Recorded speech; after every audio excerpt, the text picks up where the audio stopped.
朋友们，早上好！现在是早上5点过4分，我要去帮舅舅把我后面这些鸭子送到市区去卖掉。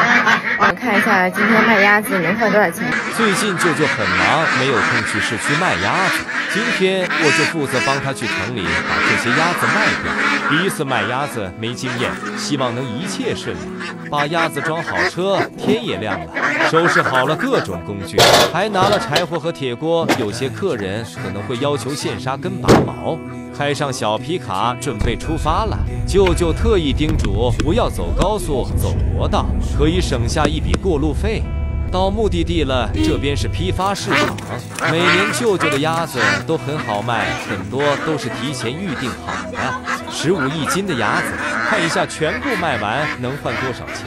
不过事情远比我想象中的复杂，我以为不过就是一买一卖，但是订好的客人上来就是一顿乱抢，还有的客人要求必须拔毛才能。不剥血呀，原的这些，哎呦，不剥血我不要。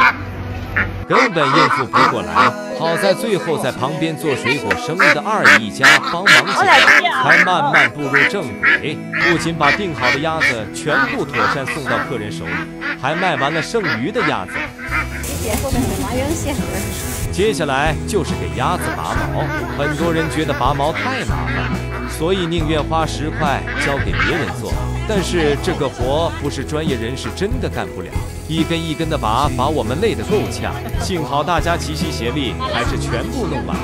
忙活了一早上，还没吃早餐，快速扒了几口粉。每次早上干完活再吃早餐，就感觉特别香，吃啥都很有胃口。最后再清扫干净，爱护环境，人人有责。收工回家喽。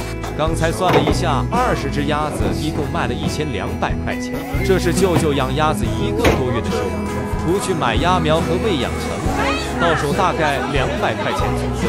我忽然想到曾经很火的一段话：这世上行人熙熙攘攘，不过是为了这碎银几两，可偏偏这碎银几两能解世间万种惆怅。